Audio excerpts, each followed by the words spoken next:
আর একটা কথা বলে দিয়ে যাচ্ছি, শুনে রেখে দেন। যারা সালাত আদায় করেন না, কথা হয়তো বলবেন যে বড় ফতোয়া দিচ্ছে। আল্লাহর কসম ফতোয়া আমি দিচ্ছি না, ফতোয়া নয় এগুলো, শুধু গুরুত্ব বোঝাচ্ছি। অনেক লোক মারা গেলে মসজিদের মাইকে বলে না, অনেক জায়গায় বলে কি বলে না, এগুলো অনেক আহলে হাদিস গ্রাম বন্ধ হয়ে গেছে, কিন্তু এখন অনেক জায়গায় বলে কি বলে না, বলে। আমাদের গ্রামের ফটিক ভাই মারা গেছে, দুপুর 3টার সময় মাটি হবে, সকলেই আপনারা থাকবেন। অমুকদের আম বাগানে জানাজা অনুষ্ঠিত হবে ইনশাআল্লাহ, বলে না, বলে। হ্যাঁ, যে মারা গেছে জীবনে নামাজ পড়েনি। এই মসজিদের মাইকটা কি আইসক্রিম ওয়ালার মতো নাকি? মসজিদের মাইকটা কি ওই আপনার ফেরিওয়ালাদের মতো মাইক নাকি? তো তুমি যা তা লোকের ওইখানে নাম বলতে যাবে?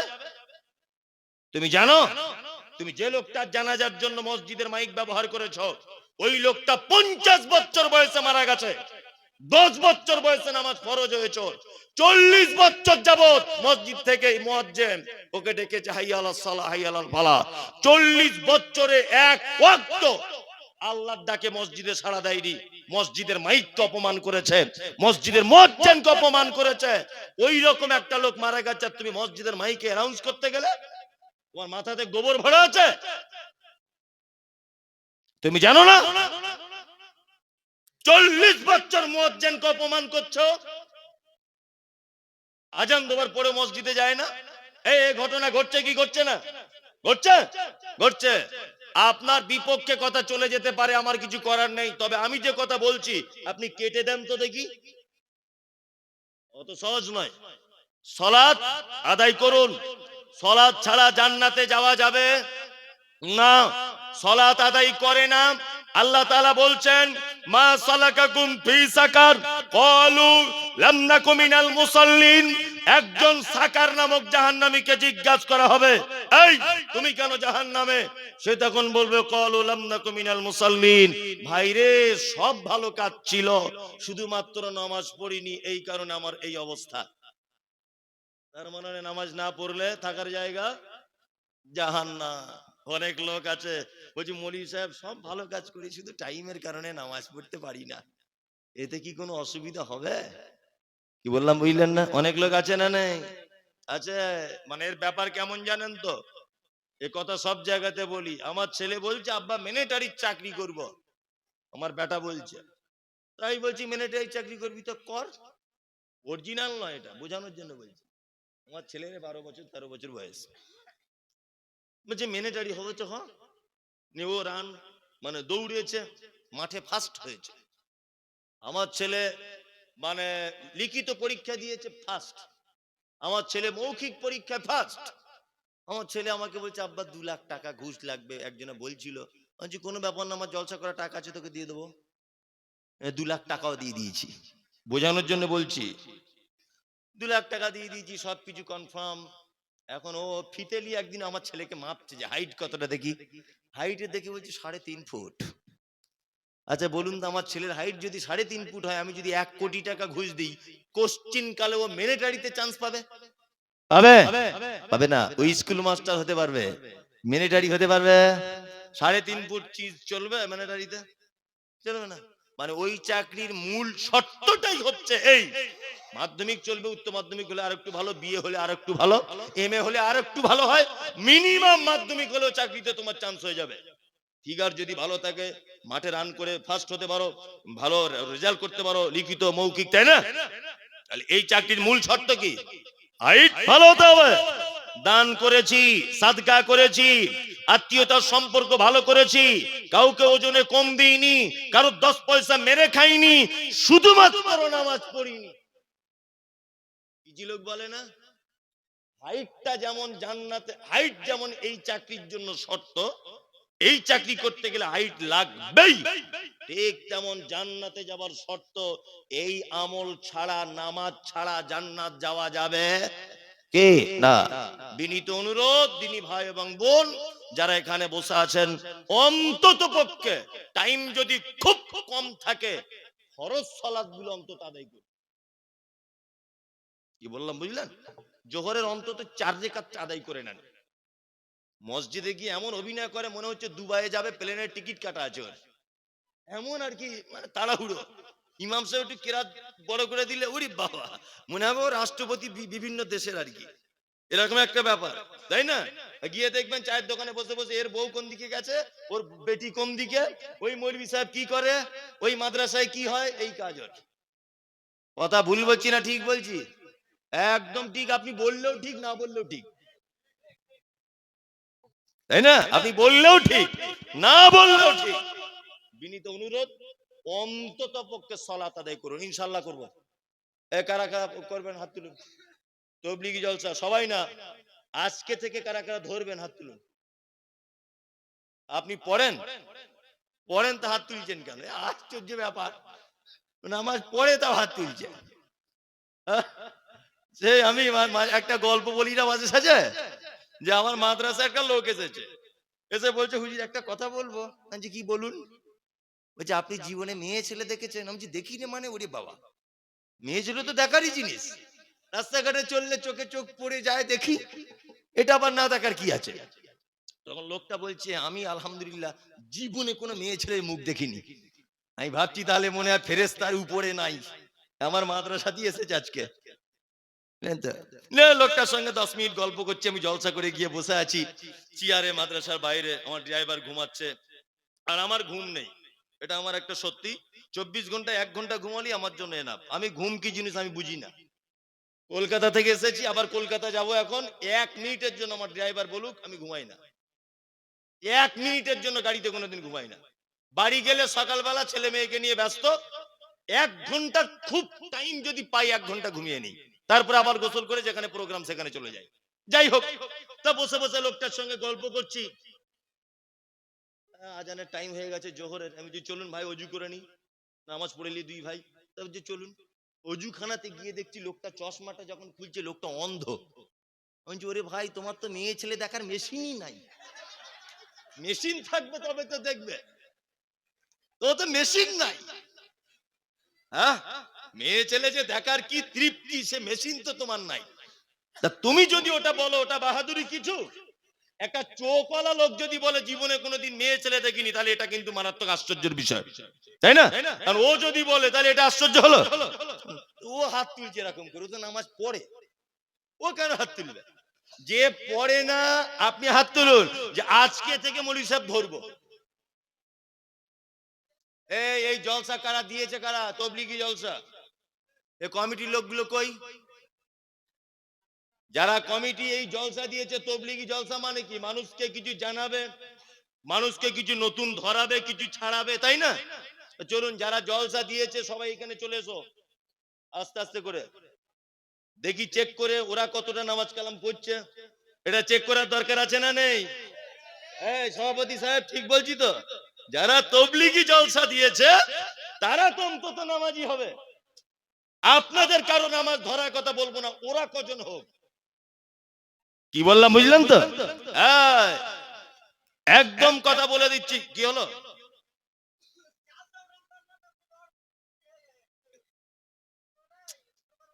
না না, ওসব বাদ দেন, ওসব কথা বাদ দেন। এখানে বসে ওসব না। বাবু বাইরে গিয়ে করবে, ওসব বাদ দাও। এটা পরিবেশ নষ্ট হবে, দোকান নিয়ে ঝামেলা, বাইরে গিয়ে মিটিয়ে নেবে। যে কথা বলছিলাম সেটা হচ্ছে এই, ইনশাআল্লাহ আমরা আজ থেকে নিয়ত করি সালাত আদায় করব ইনশাআল্লাহ। ইনশাআল্লাহ। 2, আল্লাহ তাআলা বলছেন কোন সালাত আদায়কারী, কোন নামাজীদের জন্য দুর্ভোগ। আল্লাযীনা হুম আন সালাতিহিম সাহুন, যারা সালাত আদায় করে অশক্তি সহকারে, যারা সালাত আদায় করে, নামাজ যারা পড়ে, এনার্জি লস। অনেক মানুষ আছে না নামাজ পড়ছে, অনেক মেয়েরা তো আবার এমন করে সেজদা দিচ্ছে মনে হচ্ছে 13 বছর প্যারালাইসিসে ভুগছে, এমন করে গিয়ে সেজদাটা মারছে আর কি। অথচ নারী পুরুষের নামাজের কোনো ডিফারেন্স আছে? আছে? দু এক জায়গাতে আছে, একেবারে না বলে দিও না ভাই। দু এক জায়গাতে আছে, যেমন নারীদের ইমাম সাহেব যদি ভুল করে তাহলে তালি মারতে হবে। 2, পুরুষ যদি ইমাম হয় আগে বেড়ে ইমামতি করবে, নারী যদি ইমাম হয় তাহলে কাতারের মাঝখানে দাঁড়িয়ে ইমামতি করবে। পুরুষ যখন সালাত আদায় করবে গাঁটের উপরে কাপড়টা তুলে নিবে, আর নারী যখন করবে গাঁটের নিচে নামিয়ে দিবে। পুরুষ সালাত আদায় করতে বাধ্য মসজিদে গিয়ে, আর নারীর জন্য বাড়িতে সালাত আদায় করাই হলো উত্তম। আবার এতটা বাড়ির ভিতরে নির্জন যে ঘরটা, যে ঘরে কেউ যায় না, কেউ থাকে না, এই ঘরে নামাজ পড়াটা আরো বেশি উত্তম। তার মানে কিছু দুটো একটা ডিফারেন্স আছে।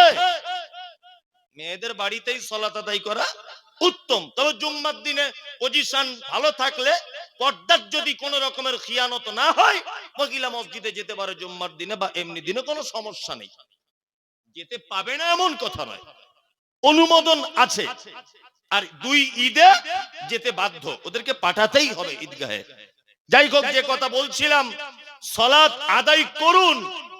আল্লাহ তাআলা বলছেন দুর্ভোগ ওই সালাত আদায়কারীদের যারা সালাত আদায় করে কিন্তু এনার্জি থাকে না। হঠাৎ করে আর কেউ টুপি দিতে ভুলে গেছে মাথায়, টুপি না দিলেও তো নামাজের অসুবিধা নেই, আছে নাই? ওর মনে পড়েছে 2 রাকাতের পরে যে টুপি দিতে মনে নাই, আর একজন সাইড দিয়ে রাম করছে, টুপিটা লাগা, টুপিটা লাগা। এটা করে এগুলো গ্রামের মসজিদ, আমি জানি। আর আমিও তো ওই বয়সটা পার করে এসেছি এখানে। কি বললাম বুঝলেন না?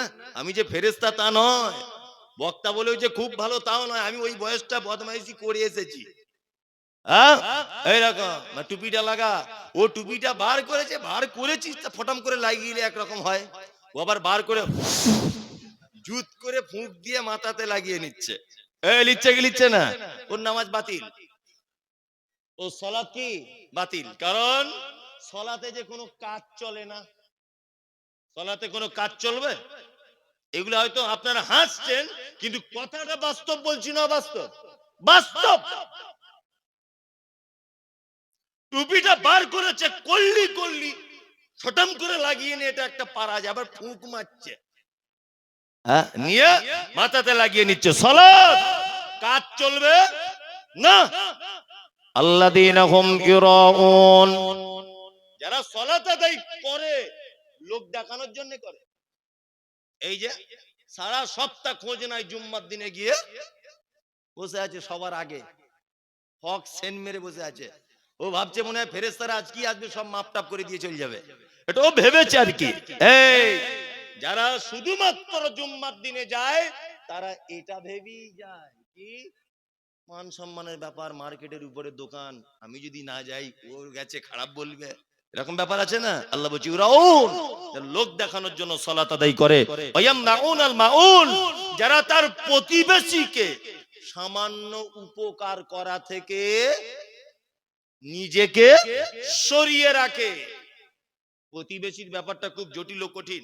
আমাদের নবী মুহাম্মদ সাল্লাল্লাহু আলাইহি ওয়াসাল্লাম তিনি বলছেন যে জিবরিল আমিন আমাকে প্রতিবেশীর ব্যাপারে এত বলা বলে আমার আশঙ্কা হয় যে আমার মালের ওয়ারিশ হয়ে যাবে না তো প্রতিবেশীরা।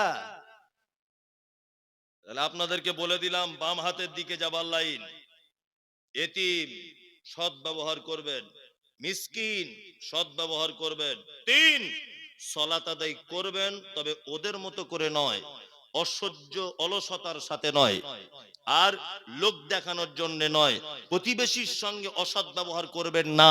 যদি করেন আল্লাহর কোন দিকে থাকবেন? বাম দিকে, তাই না? চলুন ডান দিকে লোক, তার মানে তাদের কাজ কি হবে, ভালো না খারাপ? ভালো। আপনাকে আমি কয়েকটা ভালো কাজের কথা বলে দিই মুহাম্মদ সাল্লাল্লাহু আলাইহি ওয়াসাল্লামের হাদিস থেকে। ইনশাআল্লাহ একটা একটা করে বলবো, মানার চেষ্টা করব ইনশাআল্লাহ। ইনশাআল্লাহ। একজন দেহাতি ছেলে, মাথার চুলটা উস্কা খুস্কা, নতুন ইসলাম গ্রহণ করেছে। আল্লাহর নবীকে সে বলছেন ইয়া রাসূলুল্লাহ, আমি জান্নাতে যাব, দয়া করে আপনি আমাকে জান্নাতে যাবার আমল বলে দেন। বিশ্ব নবী বললেন তা'বুদুল্লাহ, তুমি সর্বদাতে আল্লাহর ইবাদত করবে, আল্লাহর গোলামি করবে। সর্বদাতে গোলামি কার করা লাগবে? আল্লাহর করা লাগবে। ইবাদত কার করা লাগবে? আল্লাহর করা লাগবে। ইবাদত বলতে কি আমরা বুঝেছি এতদিন যাবত, ইবাদত মানে নামাজ পড়া, ইবাদত মানে কলেমা পড়া, ইবাদত মানে রোজা রাখা, ইবাদত মানে হচ্ছে আপনার যাকাত আদায় করে দেওয়া। এইগুলো মনে হয় ইবাদত। জি না, ইবাদত মানে হলো ঘুম থেকে উঠে ঘুমোতে যাবার আগ পর্যন্ত যা কিছু আপনি সারাদিন করবেন, সমস্ত কিছু যদি আল্লাহ এবং তার নবীর সুন্নত অনুযায়ী যদি হয়, সেইগুলো সব ইবাদতে পরিণত হয়ে যাবে। আপনি গাঁটের উপরে কাপড় পরুন, পড়েছেন কেন? আমার নবী পড়েছেন তাই। আপনি মাথাটা আঁচড়ান, আঁচড়ানোর সময় ভাবুন আমার নবী এইভাবে আঁচড়াতেন। আপনি হাতের নখ কাটুন শুক্রবারের দিনে, মনে মনে ভাবুন এই দিনে নবী আমার নখ চুল কাটতেন। আপনি যদি এই উদ্দেশ্য করে ওই দিনগুলোতে যদি কাটেন, তাহলে অবশ্যই ওটা আপনার ইবাদত বলে গণ্য হয়ে যাবে। এক কথাতে বোঝা গেল সমস্ত রকমের ইবাদত গোলামি শুধুমাত্র আল্লাহর জন্য করা লাগবে, আর কারো জন্য করা চলবে না। জান্নাত যেতে চাও? ছেলেটাকে বলছেন আল্লাহ রাসূল, জান্নাত যেতে চাও? ইবাদত করো। দুই, ওয়ালা তুশরিক বিহি শাইয়া, কখনোই যেন আল্লাহ ছাড়া কারোর সঙ্গে শরীক করে দিও না। শিরিক বুঝেন তো? শিরিক এই যে লাল সুতো কালো সুতো, যে রে সুতো কোথায় পেলি? বলছে আজমির শরীফ। আজমির শরীফের সুতো বলছে না অনেক লোক বলছে। আর আজমির শরীফে কি ঝুট মিল আছে? এত সুতো পায় কোথায়? হ্যাঁ, ওখানে কি ফ্যাক্টরি আছে? হ্যাঁ আছে, তাই এত সুতো পায় কোথায়? তার মানে সব ঝুট মিলের সুতো রং করে ওখানে নিয়ে গেছে। ওই ক্যাম্প থেকে বিভিন্ন জায়গায় সাপ্লাই দিচ্ছে, দিয়ে বলছে আজমির শরীফের বরকতের সুতো বিক্রি হচ্ছে না বাজারে। দেখবেন লাল সুতো বেঁধে ঘুরছে না ছেলেরা, সব কি শিরক। তাবিজ কবজ মাদুলি বাবা অমুক বাবা তমুক বাবা সব কি শিরক। আল্লাহ নবী সাল্লাল্লাহু আলাইহি ওয়াসাল্লাম ছেলেটাকে বলছেন, এ যুবক তুমি এক কাজ করো, যদি জান্নাত যেতে চাও তুমি কখনোই জানো শিরক করে দিও না। শিরক মারাত্মক বড় পাপ। দেখুন একটা কথা আপনাকে বলি, পৃথিবীতে যত পাপ আছে, যত পাপ, সব থেকে বড় এবং খাতারনাক পাপ তার নাম শিরক। শিরক করলে আল্লাহ যত রেগে যায় বা যত অখুশি হয়, অন্য কোন পাপে এত রেগে যান না। যদি বলছেন কেন, শিরক একটা ভিন্ন ধরনের পাপ। আপনাকে আমি দেখাই। আপনি বিয়ে করেছেন, আপনার স্ত্রী খুব সুন্দরী, চরমা সুন্দরী। আচ্ছা বলুন তো, আপনার স্ত্রী যে সুন্দরী, এতে আপনার কোনো অবদান আছে? আছে? নাই। এটা কার দান? আল্লাহ। ওর চোখ নাক কান চুল এগুলো ভালো করেছে, সুন্দর করেছে, এগুলো কার দান? আল্লাহর দান। আপনি মেয়েটাকে পছন্দ করেছেন, বউ মানে তৈরি করবেন বলে, তা আপনি ইমাম সাহেবকে 2000 বিয়ে পড়ানোর জন্য 500 টাকা দিয়েছেন, আর 2000 টাকা মোহর ধার্য করেছেন বা 5000 করে তাকে বিয়ে করে নিয়েছেন, আর একটা সোনার আংটি দিয়েছেন আর নাকের একটা ফুল দিয়েছেন, ও আপনার বউ হয়ে গেছে। এখন ওকে রেখে আপনি 3 মাস বেড়াতে গিয়েছিলেন বা কোনো কাজে গিয়েছিলেন দুর্গাপুরে রাজমিস্ত্রির কাজে। এই 3 মাস যখন আপনি ছিলেন না, তখন আপনার সুন্দরী বউটা আপনার ছোট ভাইয়ের সঙ্গে একটু মানে বুঝতেই পাচ্ছেন একটু বন্ধুত্ব করেছে আর কি, বুঝলেন? বন্ধুত্ব জমে ক্ষীর হয়ে গেছে এক পর্যায়ে। আপনি 3 মাস পরে যখন বাড়ি আসছেন, শিরক করলে কতটা রাগ হয় আল্লাহর সেটা বোঝাচ্ছি। 3 মাস পরে আপনি বাড়ি আসছেন, দরজা খুলে দেখছেন যে আপনার সেই সুন্দরী বউটা আপনার ছোট ভাইয়ের গলা ধরে বসে আছে। বলুন তো আপনার রাগ হবে কি হবে না? হবে। আপনার সুন্দরী বউ যদি আপনার ছোট ভাইয়ের গলা ধরে বসে থাকে, রাগ হবে কি হবে না? হবে, স্বাভাবিক। হবে না? হবে। এত রাগ কিসের? কেন? কোন অধিকারে এত রাগ? যে ওই বউটা সামান্য একটা তোমার নিজের আপন ছোট ভাইয়ের গলায় হাত দিয়েছে, তোমার এত রাগ কেন? কি দিয়েছো তুমি? 3000 টাকার মোহর দিয়েছো। কি দিয়েছো? সোনার একটা আংটি দিয়েছো। কি দিয়েছো? নাকের একটা ফুল দিয়েছো। এই তিনটা জিনিস দেওয়ার ফলে এত অধিকার যে আপনার সুন্দরী বউটা যদি কারোর দিকে মিষ্টি করে হেসে কথা বলে, আপনার রাগ হয়? রাগ হয় না? রাগ হয়। টোটাল বডিটা ওর কার দান? আল্লাহর দান। দু তিনটে জিনিস দিয়ে এত অধিকার যে ও কারোর দিকে ফিরলে আপনার রাগ হয়। এবার আপনাকে বলছি, আপনি হাসেন, কাঁদেন, অক্সিজেন, এই যে এদিকে ফিরুন, এই যে এটা যদি মোটরসাইকেলের কোনো জায়গা হতো, তা প্রত্যেক মাসে মাসে গিরিশ লাগতো, তাছাড়া জাম হয়ে যেত, হয়ে যেত না? কিন্তু জন্ম থেকে এই যে ফোল্ডিং সিস্টেম, এই যে ফোল্ডিং সিস্টেম। কেউ বলে যে এখানে একটু গিরিশ করে দাও আমায়, ব্যাপার আছে? নাই। আচ্ছা বলুন তো এগুলো কার দান? কার? আল্লাহর। টোটাল বডিটা আপনার আল্লাহর। আপনি যে জমিনে বসবাস করেন এটা আল্লাহর। আপনি যে অক্সিজেন নেন এটা আল্লাহর। আপনার চোখের আই পাওয়ার এটা আল্লাহর।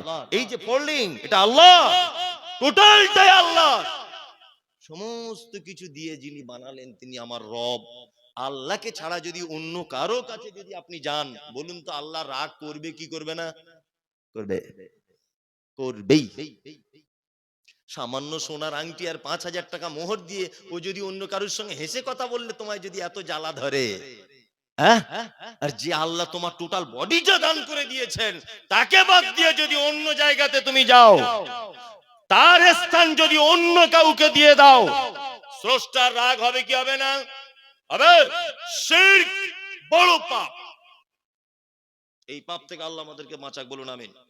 আমরা যতই আহলে হাদিস বলে ফটর ফটর করি না কেন, এখনো এইদিকে যত মেয়ে বসে আছে, জান মোটামুটি 60% মেয়ের না হলেও 50% মেয়ের তো হবেই। কেউ কোমরে মাদুলি, কেউ এইখানে গাছ, কেউ কোমরে ব্যথা, আছে না নেই? অথচ আমরা আহলে হাদিস গ্রামের লোক। এগুলো কি সব? শিরক। শিরক না? শিরক। আর যদি স্বামী স্ত্রী একটু ঝগড়া মারামারি হয় তাহলে তার কথা নেই, একদম ডাইরেক্ট বাবার কাছে, গোপনে গোপনে। যায় কি যায় না? যায়। বাচ্চা ছেলে, একদম দুধের বাচ্চা, এইখানে সে কড়ার কালি নিয়ে এইরকম করে টিপ দিয়ে দিচ্ছে, যে কি ব্যাপার খালা? বলছে নজর লেগে যাবে, তাছাড়া বুঝলেন না? তাছাড়া কি নজর লেগে যাবে, ওটা শিরক। যদি আপনার এই উদ্দেশ্য হয় যে এইটা দেওয়ার ফলে আমার ছেলে আর অসুখ হবে না, কারণ নজর লাগবে না, তাহলে শিরক। যদি বলেন যে আমার ছেলেটা দেখতে ভালো লাগছে, বা আমার মেয়েটা সুন্দরী, আল্লাহ খুব সুন্দর করে বানিয়েছে, একটা কালো ছোট্ট টিপ দিলে খুব ভালো লাগছে দেখতে, তাহলে আপনি মা হয়ে ভালো লাগার কারণে আপনি ওটা করুন, এতে আমার কোনো আপত্তি নেই। কিন্তু 95 নয় 100% মায়েদের আকীদা এটা, যে এটা দিলে ডাইরেক্ট ওর দিকে নজর পড়বে, মেয়ের দিকে পড়বে না। এইটা দিলে ডাইরেক্ট ছেলের দিকে নজর পড়বে না, ওইটার দিকে পড়বে। এই আকীদা পোষণ করে কি করে না? শিরক, মারাত্মক বড় পাপ। অতকিমুস সালাতিল মাকতুবাতা। আল্লাহ নবী সাল্লাল্লাহু আলাইহি ওয়াসাল্লাম ছেলেটাকে বলছেন, এই তুমি এক কাজ করো, জান্নাত যেতে চাও, তুমি সালাত আদায় করো, ফরজ সালাত আদায় করো। নাম্বার 4, যাকাত তুমি যদি নিসাবের মধ্যে পড়ে যাও দিয়ে দাও। 5, হজ করার মতো তোমার কাছে যদি টাকা থাকে, তাহলে তুমি অবশ্যই একবার হজ থেকে ঘুরে চলে এসো, তুমি জান্নাত চলে যাবে। এর বেশিও কিছু নয়, এর কমও কিছু নয়। আমাদের দেশের একটা নিয়ম নীতি এরকমই হয়ে গেছে। কি হয়ে গেছে? মানে আমাদের হজ ফরজ হয়, আমি গিয়ে এবারে ঘুরে আমার একটা অভিজ্ঞতা হয়েছে, আমাদের বাঙালিদের হজ ফরজ হওয়ার সব থেকে বড় শর্ত হচ্ছে বয়স হতে হবে। বুড়ো না হলে হজে যাওয়া যায় না। কি বললাম বুঝলেন না? আর আমি মমতাজুল ইসলাম ওখান থেকে ঘুরে আসার পরে আমার একটা এক্সপিরিয়েন্স, যে বুড়ো বয়সে যারা হজে যায় ওদের হজে 10 পয়সাও কোনো মজা নেই। কি বললাম বুঝলেন? ওই যে হাজরে আসওয়াদে চুমু খাবে, আফ্রিকার লোকেদের এইরকম একটা গুঁতো মারবে, ও দাঁত ভেঙে 22 হাত দূরে গিয়ে পড়বে। কি বললাম বুঝলেন তো? বাড়ি এসে দেখছি তসবি নিয়ে ঘুরছে, চাচা কি ব্যাপার? বলছে আলহামদুলিল্লাহ সব কাজ সম্পূর্ণ করে এসেছি। ঘোড়ার ডিম করেছে তুমি, আমি তোমায় চিনি না? আমি জানি না হজ করা কত কষ্ট? তুমি সাফা মারোয়া ছুটতে পেরেছিলে? যদি এখন ছাদ করে দেওয়া হয়েছে, তলাতে পাহাড় আছে, তুমি ছুটতে পেরেছিলে? তাও তুমি ছুটতে পারোনি, তোমার পায়ে ব্যথা, বাতের ব্যথা, ছুটবে কি করে? হ্যাঁ, তুমি হাজরে আসওয়াদে চুমু খেতে পেরেছো? যদিও হাজরে আসওয়াদে চুমু খাওয়া হজের রুকুন নয়, যে ওটা না করলে হজ হবে না, বাতিল, তা নয়। তারপরেও বলছি যে এত টাকা খরচা করে গেলে চান্স লাগিয়েছিলে? চান্স তো দূরের কথা, ভয়ে তুমি নিচেতে তওয়াফ করতে নামোনি। তুমি আমি জানি না। এখন তওয়াব করার উপরে উপরে বিল্ডিং করেছে, হাজী সাহেবরা তওয়াব করছে, নিচে যে কাবার একদম ডাইরেক্ট কাবার হাত দিয়ে লোক তওয়াব করছে, এই জায়গায় আমাদের পশ্চিম বাংলার লোক চান্স পাওয়া মুশকিল। এই রকম করে গুঁতো মেরে ওর বুকের ছাতি উড়িয়ে দিবে আফ্রিকার লোকেরা। অরিজিনাল বলছি। কি বলছি বুঝতে পারছেন না? যারা বয়স্ক লোক গেছে জিজ্ঞেস করুন। আমাদের একটা রীতিনীতি হয়ে গেছে যে বয়স না হলে হজ ফরজ হয় না, তাই না? যেই থাক, আমি কথাগুলো বাস্তব বলছি। উনিও গেছেন, আমিও গেছি। হ্যাঁ, আলহামদুলিল্লাহ। যারা এবার তার ভিতরে ব্যতিক্রম কিছু মানুষ থাকে, বিশেষ করে যারা চাষিবাসী মানুষ গ্রামগঞ্জের, তারা কিন্তু ক্ষমতাবান, আবার আমাদের থেকেও তাদের ক্ষমতা বেশি। তারা দেখছি ফেড়ে ঢুকে যাচ্ছে সব। কিন্তু এমনি যারা লাজুক লোক, ধনী মানুষ, আমির লোক, টাকা পয়সা বেশি, সুখে শান্তিতে বেশি থাকে, তারা গিয়ে অত সহজে চান্স পাবেন না। বয়স হয়ে গেছে তো আপনার। ওই জন্য বলছি, আল্লাহ যদি আপনার মাল দিয়ে দেয়, আপনি আগামী বছরের জন্য নিয়ত করে নেন। কি যে মজা, কি যে তৃপ্তি আপনি পাবেন। আলহামদুলিল্লাহ। আলোচনা করতে করতে প্রায় 11:15 পর্যন্ত হয়ে গেল। আমি আর বলতে পারছি না, বয়স হয়ে যাচ্ছে আস্তে আস্তে, তো ওই জন্য। আর সভাপতি সাহেব আমাকে বলে দিয়েছে আপনি 2 ঘন্টা মতো বলুন। আর তার আগে আমি কমিটির কাছে একবার পরামর্শ নিয়ে নিয়েছি, ভাই কতক্ষণ চলবে? বলছে 11:30 থেকে 11:15টার মধ্যে পুরো কমপ্লিট। আলহামদুলিল্লাহ, আল্লাহ তোমাদের আগামী বছর আবার জলসা দিক। মনে মনে ভাবছি আর কি, যে এতক্ষণ পর্যন্ত যে কথাগুলো আলোচনাই করেছি আমরা, আল্লাহ তুমি আমাদের আমল করার তৌফিক দান করো। আমিন, আমিন বলুন, আমিন, আমিন। আর তাবলীগি জলসা ফজরের জামাত যদি ছুটে যায় তাহলে তো আরো বিপদ। বিপদ না? আরো বিপদ।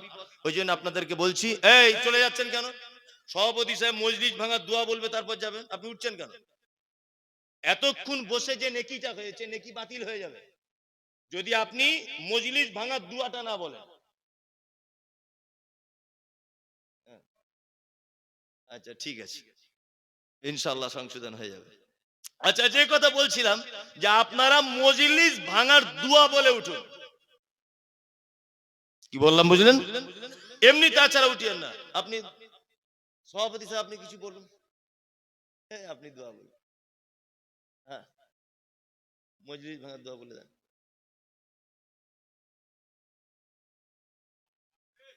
আসসালামু আলাইকুম। আমরা এখান থেকে সবাই ইনশাআল্লাহ শেষ করে দিচ্ছি। সুবহানাকা আল্লাহুম্মা ওয়া বিহামদিকা আশহাদু আল্লা ইলাহা ইল্লা আনতা আস্তাগফিরুকা ওয়া আতুবু ইলাইক। আল্লাহ যেন আমাদের এই সভাকে কবুল করেন। আমিন। আল্লাহ যেন আমাদের সকলকে